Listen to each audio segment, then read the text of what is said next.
Good afternoon, everyone. Thank you so much for being here. My name is Kelly Crum, Content and Brand Manager for Maryland Realtors. I want to welcome you all to our session preview webinar. Today, we have with us Director of Advocacy and Public Policy, Lisa May. And we were supposed to have our grassroots policy advocate, Krista McGee. However, Krista is on the mend and she is recovering from being sick. So, taking her place will be our very own consumer advocacy and website manager, Jackie Muick. Together, they will dive into the 2026 legislative session, their bills, and our advocacy priorities that we are looking to tackle this year. We do encourage your questions and we look forward to answering them. Please post your questions in the Q&A box below at the bottom of your Zoom screen. And with that, I will turn it over to Jackie. Jackie, take it away. Thanks so much, Kelly. We're so excited to have you here today to take a peek into the upcoming legislative session for Maryland. Again, I will be keeping an eye on that Q&A box, so if you have a question, please send it in throughout the presentation. We'll try to bring up any of the ones that might be getting hit on just a few times. So please, eager to hear from you and help explain. This session officially started yesterday, but we have been hard at work here at Maryland Realtors to establish our realtor priorities for this year and understand what kind of session we're going to get into. So let's dive right in with some of the themes we're expecting for this session. Lisa? Yeah, thanks, Jackie. We'll start once we get our slides up. We will start with, Yeah. yeah, there we go. Nope, we got it. Just kind of a look at what are the key themes that we are expecting here in the 2026 session. And up until about a month ago, I would have said, "Oh, well, it's pretty standard session. Election year might throw us a few curveballs." But no, actually, in the last 4 weeks, right before Christmas, we had a lot that changed and is going to have some impact on our General Assembly session this year. So let's start the budget. And that's probably not a surprise to any of you who've been following the news and have been paying attention. And I feel like I could leave this bullet point up on our slides each and every year. But our state's economy is not growing the way that we would hope that it would. And that is having impacts on our state budget. The most recent of which just came out in the news. It looks like Maryland has lost 25,000 federal employees this year in the rounds of federal downsizing that have taken place. That is more than any other state. And of course, that unemployment, that revenue loss does play out into our state's revenues. However, this being an election here, our elected officials have said loudly in the press, we are not going to be looking at tax increases in a broad way in order to help balance the shortfalls that we are seeing between the rainy day fund, between some hiring freezes, between some other options. It seems to appear that they can handle the budget shortfalls for this year without needing to look at new revenue sources like we saw last year. In future years, that's not going to be the case. So when you come back for our session preview next year, expect to see this budget line item right here again as another theme that's impacting the session. Second theme is the issue of overall affordability, and that is being felt by Maryland residents. It includes housing costs, as all of you know, but really seeing increases in energy costs that are driving affordability concerns, and then also healthcare costs appear to be the three main drivers. So you compare that of the public really feeling an affordability crunch, feeling their budgets tighten, and it being an election year, again, not really looking to increase costs, to vote to raise taxes or raise things, and then ask the public to vote for them for reelection.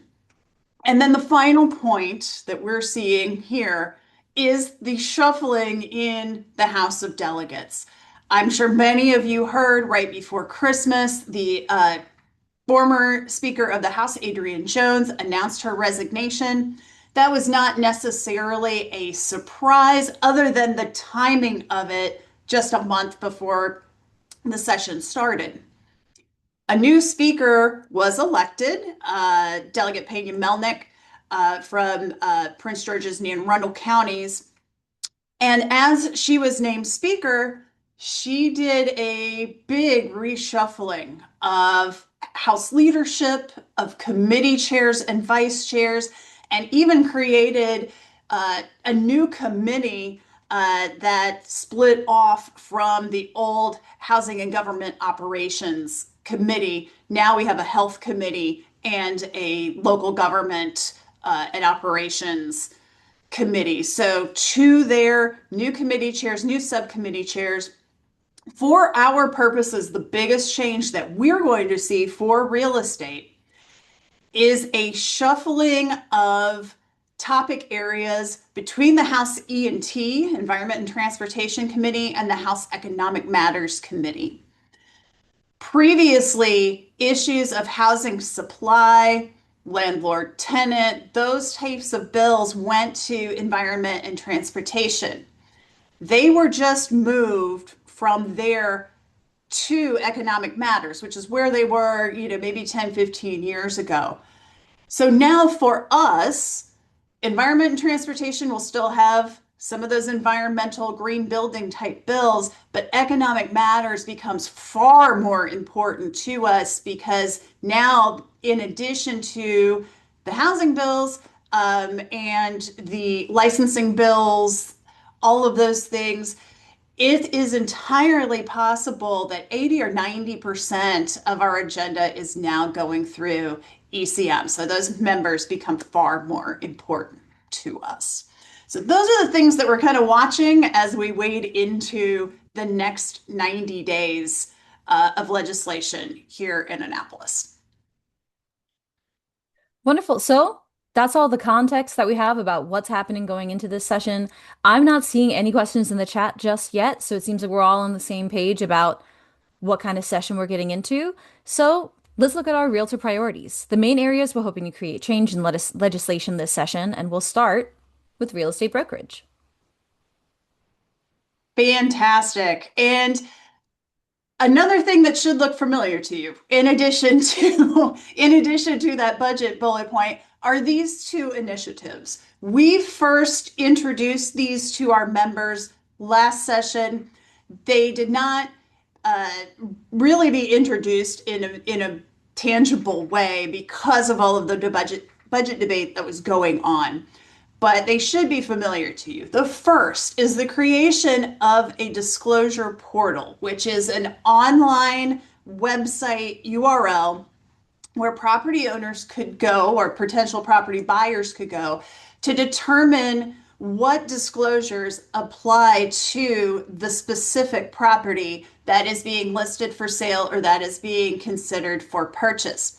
Right now, all of you are familiar with all of the paragraphs that get tacked into our contract with different websites directing buyers or sellers to go here, check this out, figure out if it applies to your property. Well, we're in 2026 and we have technology at our disposal. The state has a very, very good GIS, Geographic Information System, that maps according to property address. So we want to use that technology to benefit both you, so that your contracts don't get longer and longer and longer and you have more and more to explain to your clients, but also to help consumers so that they get a one-stop shop, only see the things that apply specifically to their property, and cut through the noise. So we are putting this bill in, it's drafted, and we will give this a shot in 2026. The other bill that we are going to put in relates to transactional brokerage. And what we mean by that is a model that exists in many other states. I know Pennsylvania has it. We have looked at Colorado and some others as a model for this. But essentially, in situations where A buyer and a seller have already come together. They have largely agreed on the terms of what the transaction is going to look like. They really don't need someone to advocate specifically and exclusively for their interests in a transaction. They want someone to help them guide the transaction through to settlement, make sure they've met all of the legal requirements, disclosures are made, contingencies are cleared, that sort of thing. So this is essentially a non-advocacy brokerage relationship that is currently not allowed under our brokerage laws. So this would be an expansion of the ways that realtors, real estate licensees could represent clients. Now, obviously, we are not sure, this is a big change for brokerage laws, may not get through the first session. We are fully aware of that. We have also included a delayed effective date on this bill should the unexpected happen and should this go through this year, just to give our instructors, our forms committee, our legal team, the real estate commission, enough time to make the changes that would be required to allow this type of brokerage relationship to occur. This is also going to be up to each individual brokerage to determine whether this is something that they want to allow their agents to represent clients this way. And if these are the types of brokerage relationships that they would like to enter into with buyers and sellers.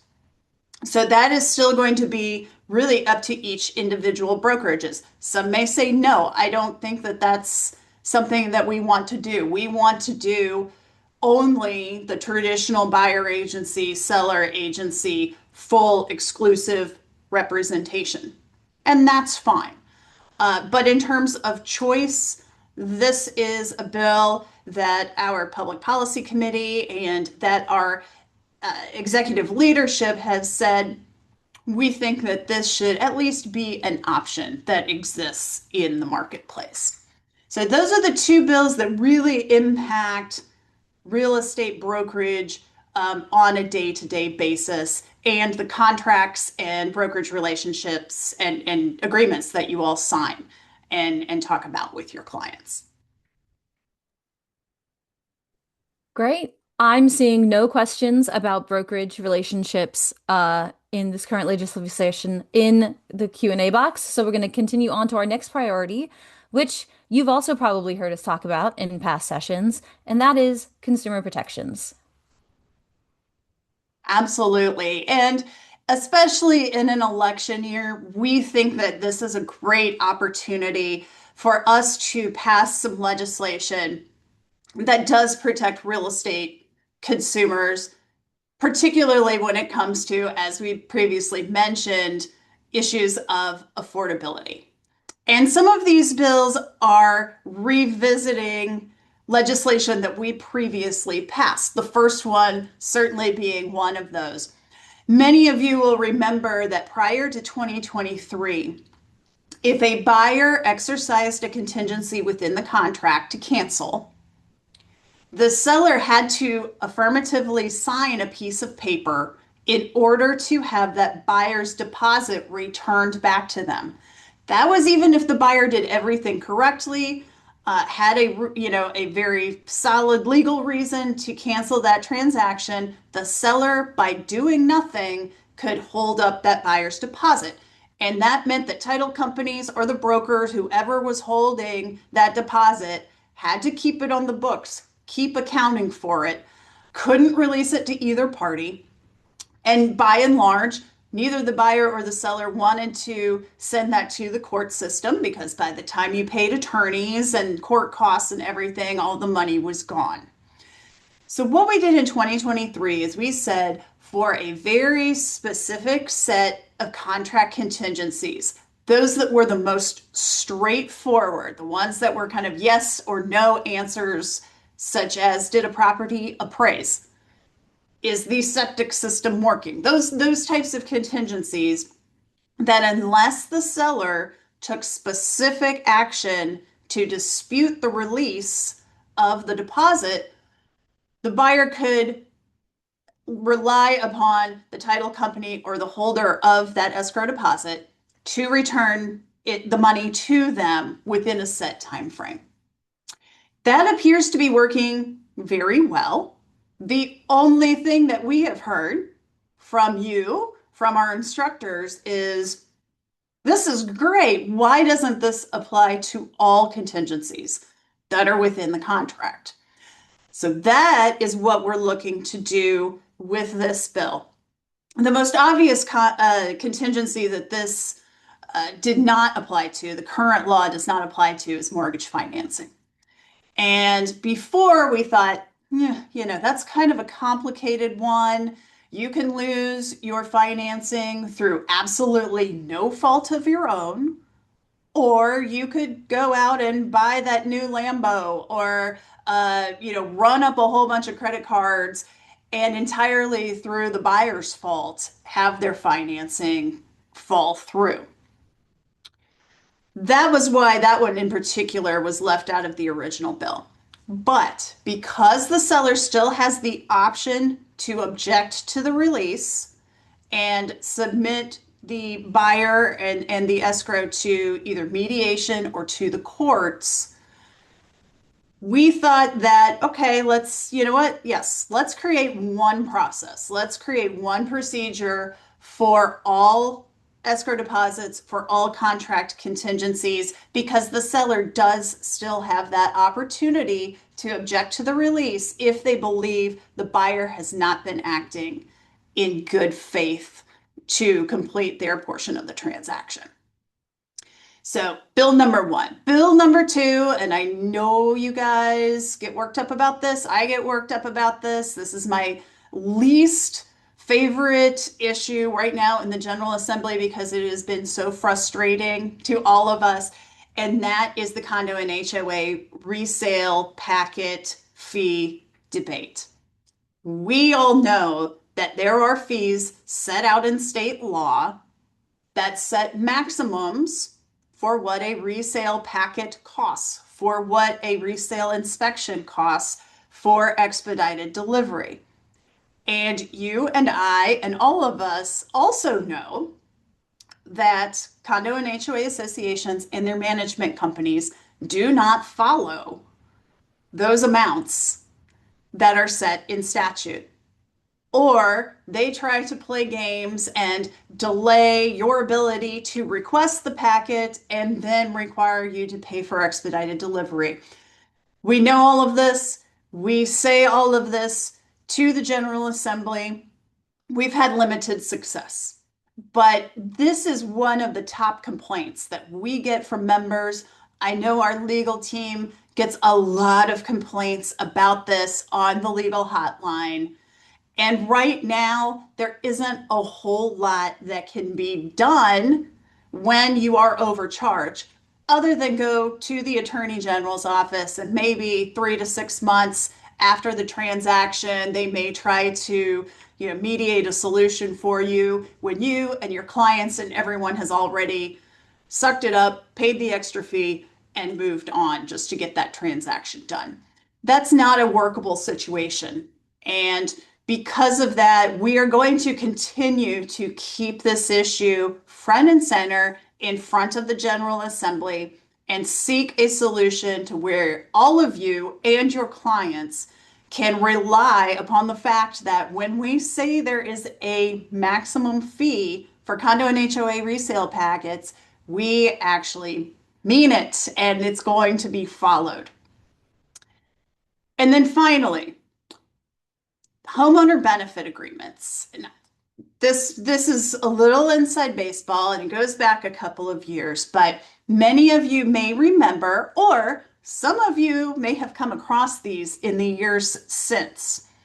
Back in 2023, Maryland, along with many other states, passed a model bill from the American Land Title Association that limited and in many cases banned these agreements called homeowner benefit agreements. Those agreements provided an upfront payment to a homeowner, usually within the $500 to $2,000 range. And in exchange, that property owner would agree to use a particular real estate brokerage anytime during the next 40 years when they went to list their home. And if they chose not to use that real estate brokerage, they would owe a penalty of 3% of the home's value. In addition, these agreements were recorded in the property records almost as a lien on the property so that it was enforceable. And quite frankly, this company, this corporation that put these in place has been enforcing these on properties that have come up for sale. So in 2023, we banned the use of these agreements going forward. So after October of that year, no new homeowner benefit agreements could be recorded. But usually, legislation is not retroactive. And that meant for the 1,000 of these agreements that were already in place, they stayed. And they are still out there. And we've heard from a couple of you that in your home sale, you go in, you're not expecting anything, you think it's a normal listing, you meet with that property owner, and all of a sudden, one of these agreements pops up, and they get a package in the mail from this company that says, you're listing this property with another agent, you owe us 3% of that home price as a penalty. A couple of states, maybe 10 to 12 or so, have taken court action to invalidate the agreements that were already in existence and that were not taken care of by statute. Maryland is not one of them. But over the summer, we learned of a couple of examples of states that through legislation have gone back to declare those previous agreements null and void and relieve those property owners of the fines that are owed under the terms of this agreement.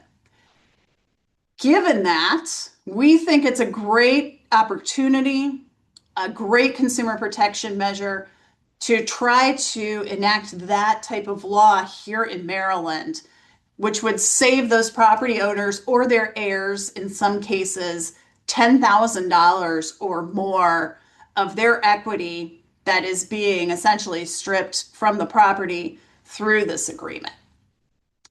We are reaching out to our counterparts at the Land Title Association to make sure that we're all on the same page with this bill, but we're pretty excited about it. We think that this is a very, very big win for those unsuspecting homeowners who may have utterly forgotten that they signed this agreement, or in some cases were misled as to what it actually meant for them and their real estate transaction.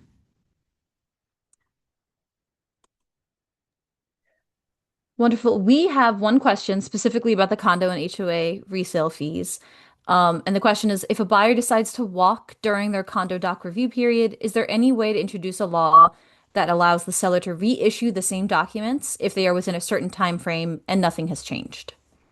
Yes, we have talked about that as to how long docs are good for, or if there would be a way to just get a financial update to bring the unit fees and all of that up to date without having to reorder the entire packet. Quite frankly, there is a need for a comprehensive review of our condo and HOA laws, because in addition to the fees, there are clauses between the two acts, different cancellation timeframes, different reasons for cancellation under the acts, and they don't line up.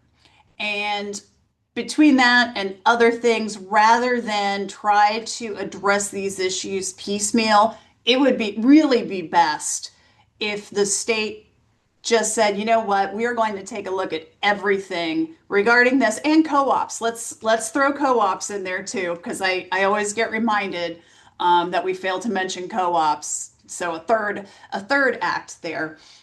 But yes, it is long overdue for a look. There was a task force that met maybe, gosh, 15 years ago. By now, there's a report that's floating around out there, maybe even 20 years ago, that was never acted upon. So, yes, we are just really overdue for a look at this. But as we mentioned, this was one of those subject areas that used to go to Environment and Transportation Committee, where you had some experts, you had people who were familiar with condo and HOA issues. That is now going to Economic Matters, where we are going to have to work to educate those members who may or may not have experience with these issues. So getting that full comprehensive look, particularly in this year, politically speaking, not likely. But we should also, as Chuck reminded me when we were talking over this, it's also a clean slate. We have the opportunity to also define this issue for people who maybe don't have all of the same history with condo and HOA issues that those on E&T had. Maybe this is a blank slate. Maybe this is an opportunity to really shape opinion on this issue, as opposed to having to overcome those who have heard all of the back and forth over the past however many years. And then also, oh, for the disclosure portal, all right, to go back a little bit just to the brokerage issues, how does the disclosure portal specifically apply to brokerages? Is there an example of a buyer-seller transaction that exists without representation of brokerage? Yeah, so for the broker representation and the transactional model, one that we've heard a lot are property investors. You have one property investor who's found another property investor. They want to buy and sell to each other. They don't need really someone to negotiate on their behalf. They just want a professional to look over everything and guide them through. Another example that we got was now in Maryland, when you have the tenant opportunity to purchase their rental property when it goes up for sale. Obviously, you have a buyer who has sent terms to a tenant. Here's what I want to list my property for. The tenant says, yep, okay, I would like to accept those terms. Let's put a deal together. That would be an opportunity, particularly because that investment property owner, that landlord may already have an agent that they're working with. The tenant may not. And if they've already agreed on the terms of that deal, let's use a real estate professional to get us through to closing. So those were two examples that we've heard of. But by and large, and our members now have really been having to talk about the brokerage agreements and the services that they provide, and should be far more comfortable talking about that compensation, all of the business models. That is an opportunity for education too. Yes, you can have me as a transactional broker, but it means that you are not going to get these services. If that is something that you want, if you want someone that's going to be in there negotiating on your behalf and your behalf only, then we need to be talking about an exclusive brokerage relationship instead of this model. And here's what that might mean for us. So that's kind of how we envision that transactional brokerage model working in practice. It's probably going to be rare, but for cases like that, that might be the difference between having a real estate licensee, having a realtor involved in that transaction, and letting them go it alone without any professional to guide them. Wonderful. All right. Well, we're going to move on to our third priority for this session, which is housing supply and affordability. Yeah, and just this week, I'm sure many of you saw that the governor unveiled this year's three-bill package for housing supply. But before we get into these, just look at this great bullet point list of all of the housing legislation that we are expecting to be introduced. That's really exciting because just a couple of years ago, there were maybe two or three housing bills we were expecting, and this may not even be the full list of all of them, but it's just a very, very exciting time to be in housing advocacy and to have elected officials really coming to terms with the fact of what consumers are experiencing out in the marketplace and how closely housing supply and housing success is tied to our economic success, to the budget of our state, to whether we are a state that is growing and thriving or one that is shrinking and stagnating. So, first off, we are expecting at least one, possibly more than one bill that's going to look at expanding housing types for smaller dwellings. Middle housing, which could be townhouses, duplexes, triplexes, cottage homes. And as part of the governor's bill, they are specifically looking at starter and silver homes, which are smaller single family homes and townhomes. That's going to be directly tied to zoning reform, looking at minimum lot sizes, setbacks, approvals, and matters like that, that right now, at least at a local level, their zoning ordinances discourage or prohibit. We're also, from the realtor standpoint, going to look at how rental properties are valued for property tax assessment purposes. In commercial real estate, you often see properties valued based upon the income that they generate. That's not the case for single family homes that are used as rental properties. And for those of you, particularly in our jurisdictions where there is rent control, you might be limited to a 3% rent increase or a 5% rent increase, but you just got your property tax assessment where you're going to pay the full freight of the 20, 30, in some cases 40 or more percent increase in assessments. And that is creating a real tension between what you owe and your ongoing cost of that rental property and how much you can recoup in terms of rents. So in talking through our public policy committee and in talking through our leadership, they said, well, if you're going to limit the rent that we can charge and limit our ability to recoup our costs, then local governments and the state, you should take those things into account when you are assessing our property for taxation purposes.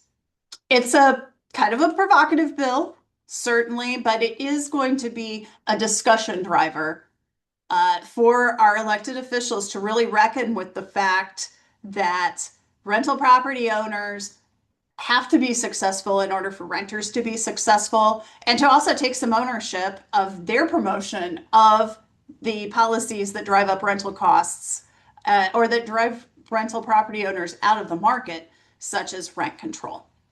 So those two are ones where Maryland Realtors will be introducing measures on those topics and really pushing those forward.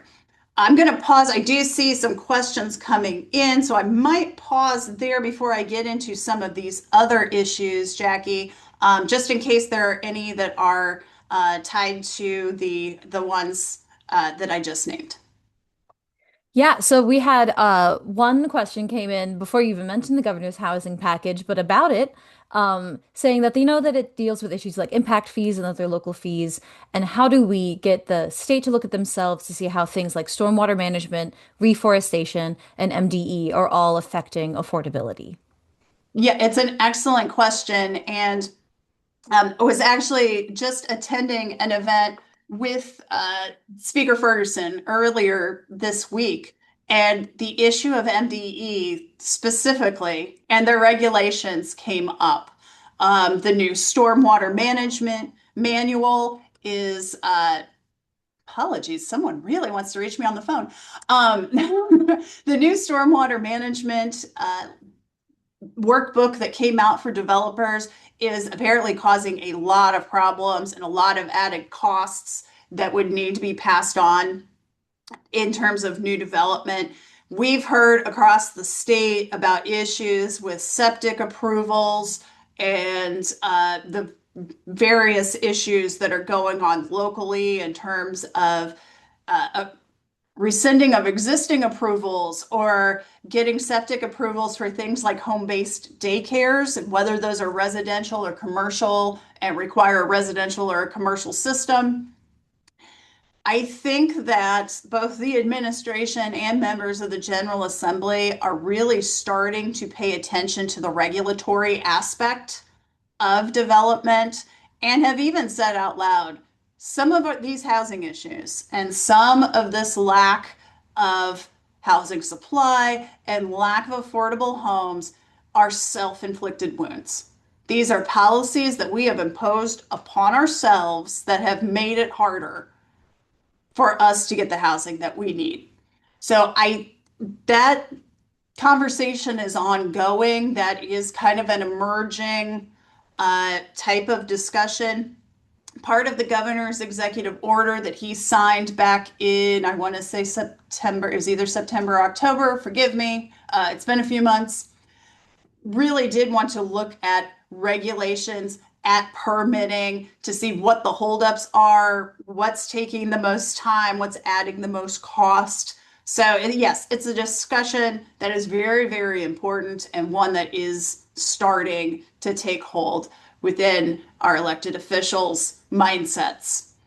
I don't know that we will see anything on MDE reform legislatively this year. There may be some studies that need to come first, but yeah, that is certainly on the table. Great. And then we also had a question to not quite about either of these bills specifically, but about the tenant right of first refusal and a question about if we're able to get the stats on how many people are actually taking up that tenant right of first refusal. This question is saying that they have, in their experience, fewer than 10% want to try to purchase. And then there's also the question of if they can afford it at the time anyway. Yeah, and we'll be really honest here. The tenant right of first refusal, we knew it was going to be rare that a tenant would want to or be able to purchase that property. A lot of folks are renters for a reason, various reasons. It could be income, job situation, just their phase in life. Maybe they don't want the responsibility of being a homeowner. All of the reasons that you all have heard. We can certainly reach out to the state to see how many have taken advantage of that versus the number of forms that folks have had to fill out and go through the process. So yeah, we can certainly follow up with the state because since this is all going through a portal, they should be able to easily quantify that. And if we do learn of those numbers, we will absolutely be in touch with our membership about them. Wonderful. And it looks like those are all of the questions that we had about this, if we want to continue on our housing supply and affordability bills. Yeah, the next big issue has to do with vesting of development rights.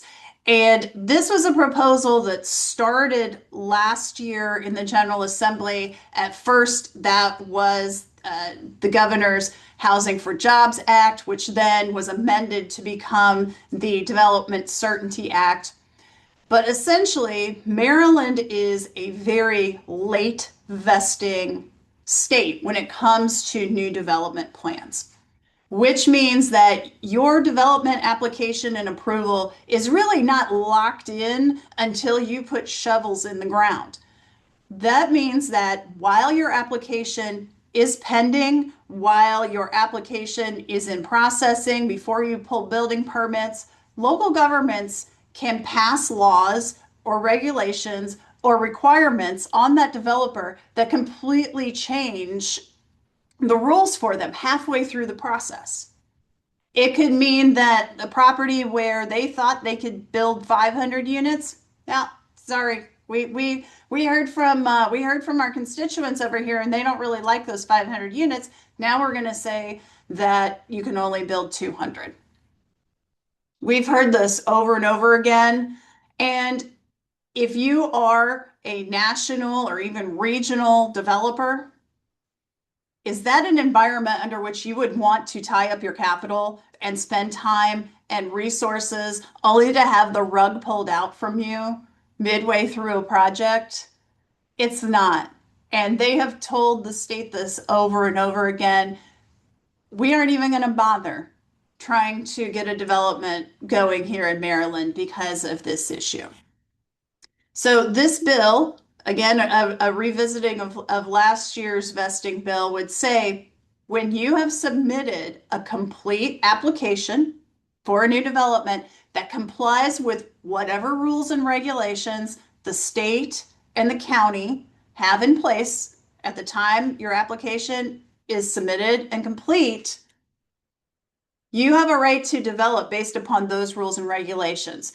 The county and the state cannot come after the fact and say, never mind, we want you to now do 5 or 10 more things or to do these more expensive studies or processes.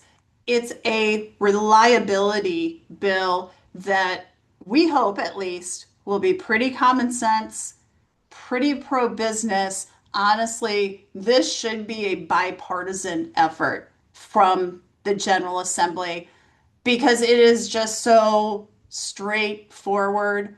And like I said, just common sense. If you want businesses to operate here, provide them with certainty. So that is the development vesting bill. We are also going to see bills to a greater expand the allowance of residential uses in commercial areas.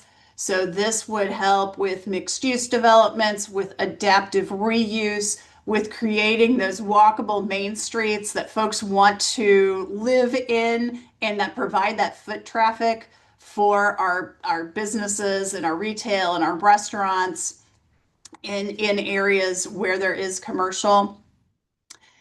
And that is related also to a movement for transit-oriented development. And this is going to be those areas around rail stations. They would remove the requirement to have a parking minimum in those areas.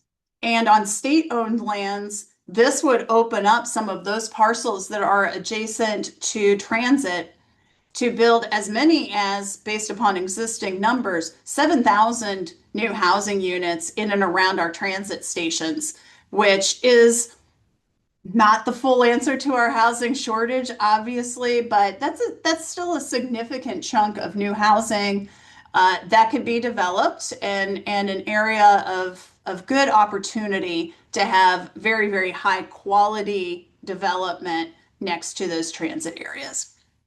And then the final issue is impact fee payments. Right now, when a development is being applied for, a lot of counties ask for impact fees to be paid very early in the process. That ties up a developer's capital.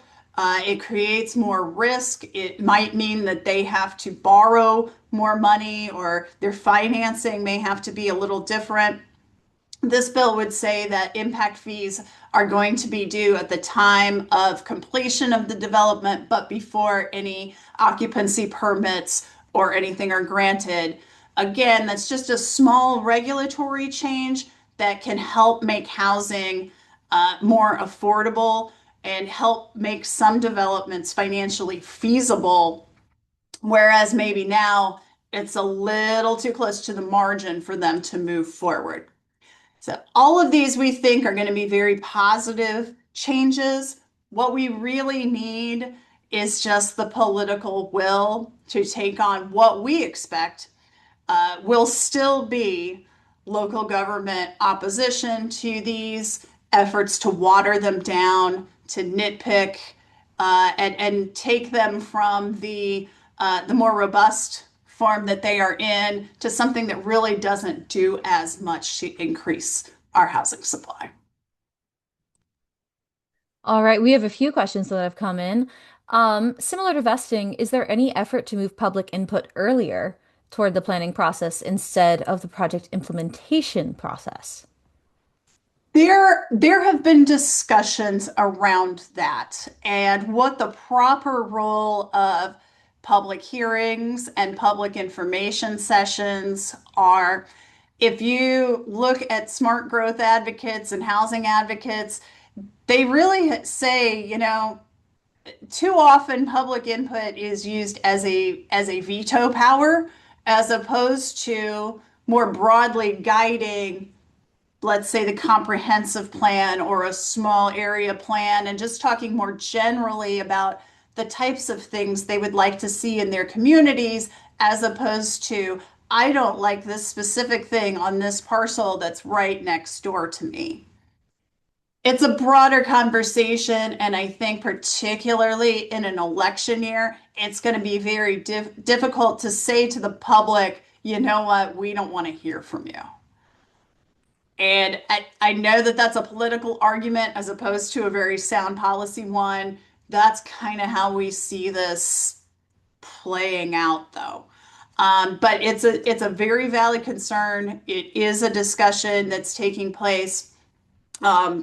A lot of scholars have a lot of thoughts on it. So kudos for bringing that up because you are right on track. Thank you for that. Another question, are deferrals a way around this development vesting? And when we hear that Maryland is a late vesting state, will this help with that? That's probably a good question for the developers. For their standpoint, they have really been working on this vesting piece and saying this is what we need, and we need it statewide.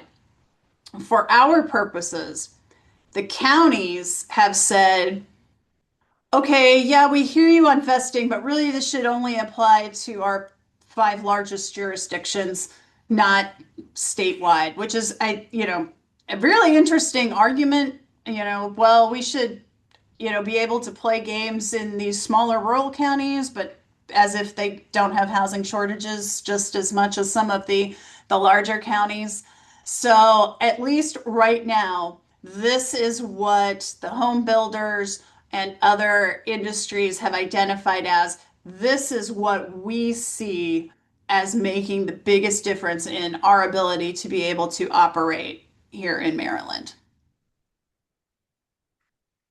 Wonderful. All right, that's the last of the questions we have for this one. So we've covered a lot of important areas that we are planning on tackling this year in one session. It's a lot for 90 days, but we have one more priority category, other. Other housing issues. Yeah, and guys, this is not going to be as happy as the as the previous slide that we were into. Jackie, could you forward that? There we go. Yeah, sorry. And you can see the dollar signs here, so you know exactly where I'm going to be going with this, guys.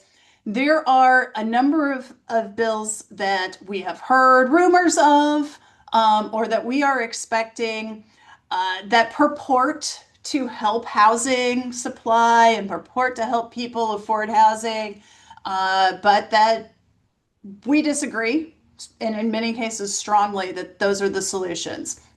Every year, always more regulations on landlords. We have to protect tenants from those big bad landlords that are just sitting on piles of cash that they are extorting from their tenants. Especially in an election year, we are expecting a big push on things like that. Good cause, lease renewal requirements have already been made a big push of the tenants' rights advocates in the press this fall.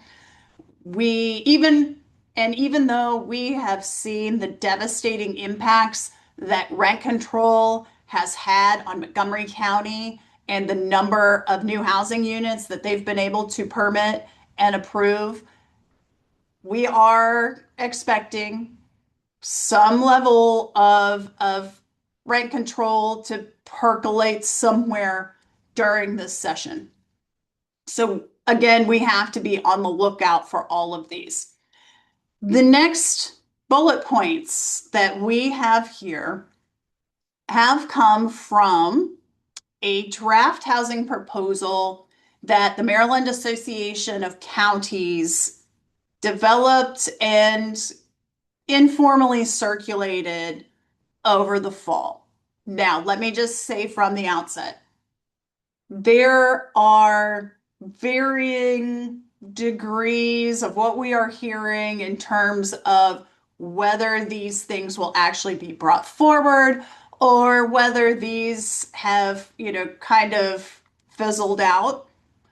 I will say we're not in panic mode yet, but we do have to be vigilant in case they do come forward. So let's go through those. Homeowner right of first refusal. That would limit who a seller can accept a contract from within the first 30 days of listing it on the market. So within that first 30 days, the seller could only accept an offer to purchase from someone who intended to occupy the property as their primary residence. So if it came from an investor, someone who wanted to have it as a short or a long-term rental, someone who wanted to have it as a vacation home, wait 30 days. Obviously something that we would oppose.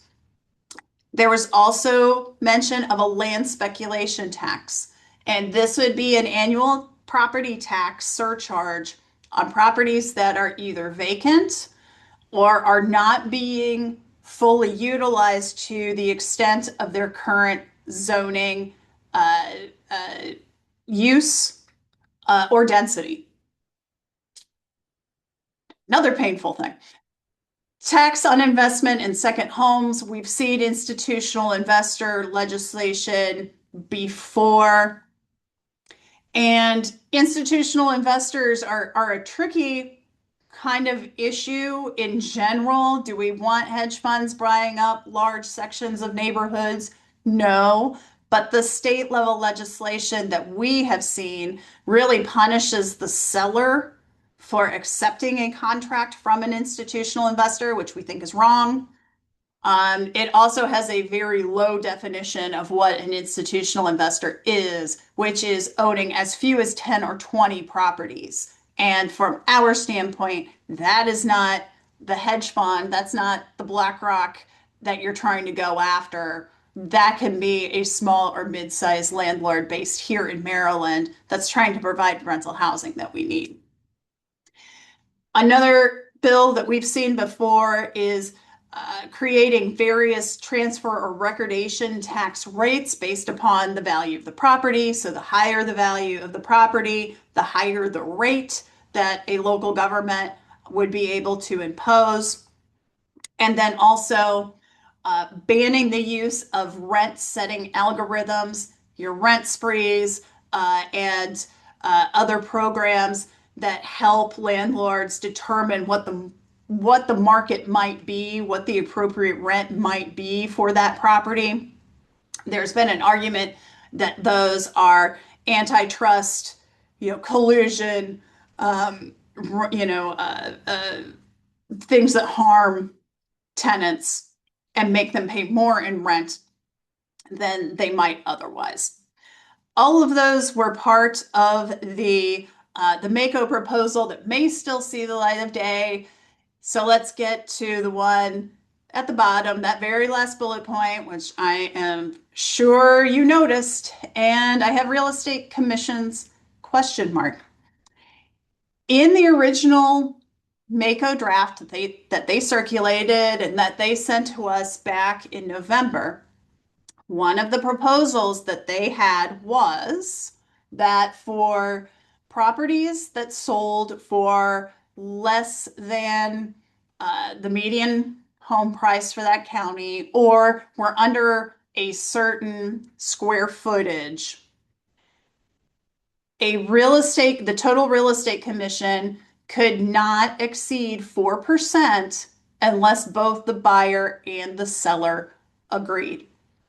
Now, other than displaying a stunning lack of understanding about how real estate transactions work and how compensation is determined and when, we had a lot of questions about which member of the General Assembly would really like to introduce this proposal, particularly in an election year, and why, of all of the professionals that are involved in a real estate transaction and all of the other taxes and fees that are imposed on real estate transactions, why were realtors singled out? And the only thing we could really come up with is that we have been so vocal about our state's need for housing and the role that local governments have played in creating the shortages and the expenses that we see right now. We saw it as political retribution. Now, working with our local associations since November, we have put pressure on not just MACo, not just our state officials, but also our county officials to back off of this proposal, to abandon it, to maybe give a little warning to the members of the General Assembly that this is something that would be our absolute top priority if it were to be introduced, and that you would be seeing a lot of realtors in Annapolis. You would be hearing from a lot of realtors while you were in Annapolis. And at least right now, through the grapevine, through things we've been able to ascertain, there's a very, very good chance that this will not be a part of any housing legislation that is introduced in 2026. But we have to be ready. We have to be vigilant in case it is. We are going to need the full weight of all of your support, of your action, of you getting on a bus and coming down to Annapolis if need be, to push back against something like this, because it is counterproductive. It is a distraction. This is not going to help housing affordability or housing supply, not just the commission piece, but anything you see on this slide. Those are not serious housing proposals, and we will be pointing that out to our members of the General Assembly as we move forward. So, Jackie, that's what I have right now. Of course, we will stick around. It's 1:58, but would be happy to stick around and answer any questions from any of you. Yeah, no questions currently, but one question you might be having that just isn't in the Q&A box yet is how can you get involved? Yes, there might be a call to get on that bus. We'll see how that goes, but the session's only 90 days. That's not a lot of time to be able to get involved. Well, I have good news for you. Lobby Day is coming up yet again. If this is an event you've heard about, great. If you've been, awesome. We'd love to have you back. It is a way for you to be able to get involved and come to Annapolis with us. We will have appointments. You will be split up into groups and you'll be able to meet with different legislators and talk about these priorities. This year, it will be on Wednesday, February 11th. Registration opened this morning. So please go ahead and register. If everyone on this webinar signed up right now, we would be almost at our capacity with what we currently have registered. So if you are at all interested, please, I recommend you register today. You can go to our website. It is in that menu bar, but you can just go mdrealtor.org/lobbyday and register. No other questions are coming up yet, but we can hang out for a little bit. Absolutely. And yeah, Debbie, it's it's a busy. It is shaping up to be a very busy session in spite of all of the other changes and elections coming up. I guess everybody just felt like they needed something to campaign on this year. So we're gonna go to work. We just got one about DHCD's housing proposal. What are our thoughts on it so far about the lot sizes or townhomes everywhere? Yeah. So the DHCD bill is a little more, little c conservative than the middle housing proposal that we put forward, which would allow more of the duplexes and triplexes. The DHCD proposal essentially would say that a townhouse, for the purposes of zoning, is the same as a single family home. So that means anywhere that single family homes are allowed, townhomes would be allowed as well. It would also prevent uh, localities from setting minimum lot sizes that are any larger than 5,000 square feet where water and sewer is available. If you ask some housing policy folks, some smart growth folks, they might say, 5,000 square feet, you can still put a pretty big house on a 5,000 square foot lot. Places like Houston that have done this type of townhome reform made lot sizes as small as 2,000 or 2,500 square feet. Now, that is far more provocative. That might be a little harder to get through the General Assembly, but it's far better than now, where we see some counties that have minimum lot sizes that are an acre or 3 acres, or even half or 3/4 of an acre. In order to make the numbers work, you have to build a much larger home than ones that young couples, seniors who want to downsize, that's not what they're looking for necessarily, and that's also not what they can afford. So, step in the right direction. We will see exactly how far we're able to push that lot size amount, to make sure that we can get that full range of housing that we need to serve all of our residents. All right, and then also a question about ADUs in the county levels. Are there any updates about that in terms of that county level? Yes, and one question that we had when we met with DHCD on these new housing proposals was to make sure that they worked well with the ADU law that we had a hand in passing last General Assembly session. So last year was the ADU law, but counties have until October 1 of this year to enact a local ordinance that complies with the requirements of that bill. So many of your counties in the next couple of months will be having robust discussions about ADUs if they are not already. And some of what we have done at the state, because we feel a little responsible that we dropped this ADU requirement in the laps of our local associations, was to provide them with tools that they could use to help ensure that those ADU laws were as permissive as they possibly could be, that the costs and the requirements on the homeowners were as low and as easy and as streamlined as they could be. So we have worked with a consultant.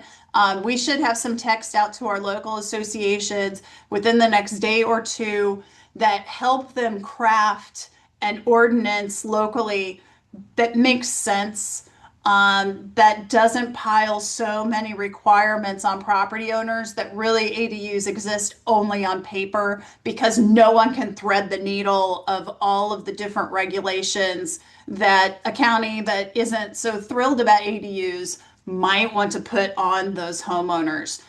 We want this to be a very viable, a very pro property rights option for residents to have an ADU on their property if they want one, if it meets their needs. They shouldn't be prohibited, or at least unduly prohibited, from having one. Wonderful. Another question for transactional brokerage agreement, how would commissions be structured or how could they be structured? That is up to that brokerage. Um, Really, that is a conversation to have with your broker. You know, could it be less than a traditional representation? It could be. It could not be. 100%. We have a whole lot of brokerage and compensation models that are out there. This does not set forth any new requirements in terms of commissions or compensation. So that is really up to each brokerage to determine how they're going to set that. Another question that there referencing an attempt to force multifamily buildings that do not have fire sprinklers to be installed. Most of them in Montgomery County, also Baltimore County. These retrofit these buildings would be cost prohibitive, could cost millions. This build was killed last year due to technical issues, but it is to be reintroduced this session. Is there anything that can be done by Maryland Realtors to help defeat this bill?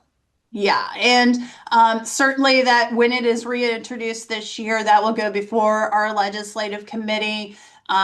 These wonderful, dedicated folks devote every Monday to reviewing bills that are introduced. So when that comes forward, we will take that to the legislative committee and they will direct, in concert with our executive committee, what actions we take on all of those bills. But yes, we are always on the lookout for any sort of retrofit requirements, not just sprinklers, but some of the green building, the electrification, EV charging for cars and parking spaces. Those are usually within our wheelhouse because while they are well intentioned, they add up. All of these little requirements are a death by a thousand cuts when it comes to the price and the cost that it imposes upon not just new construction, but yes, existing properties too. So thank you for that. Is there any formal real estate education session for the legislature? And if not, are we able to offer one? Oh, and very interesting question. Love it, love it, love it. So usually the General Assembly, when there's going to be a big issue coming up or a brand new issue, they conduct what they call briefings on the topic. And back in December, I recommend all of you go back and look at the House Environment and Transportation Committee. I believe it was December 9th, but don't hold me to that. You can go to the General Assembly website, look up meetings by month, and go back to December. The House Environment and Transportation Committee had a great briefing on housing development and how that works in Maryland. And they heard from DHCD and they heard from home builders about everything that goes into building new housing and the roadblocks and the impediments, the things that stand in the way of us meeting our housing goals. Fascinating. I loved it. As it turns out, we have heard that the House Economic Matters Committee is trying to put one of those together later in January to bring those members up to speed on some aspect of housing and to at least give their members an overview of what that looks like. We had one in the Senate a couple sessions ago when we had the first governor's housing package, and Maryland Realtors participated in that briefing for Triple E because that was at the time Triple E was kind of newly reconstituted and they knew that they were going to be hearing a lot about housing. So yes, those briefings that where they invite the agencies in and they invite certain advocates in are the vehicle for the General Assembly to learn about issues. But like Jackie said, let's not also discount the role that we play in educating elected officials when we go and talk to them on lobby day, armed with housing stats, armed with polling results, armed with talking points.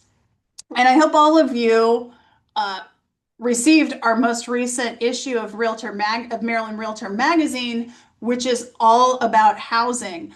I'm in there, Chuck's in there. You hear from us all the time, but we have great articles from Anabad Basu and Salim Firth of Mercatus Center that talk about real housing solutions and what's going on in our housing market and economy.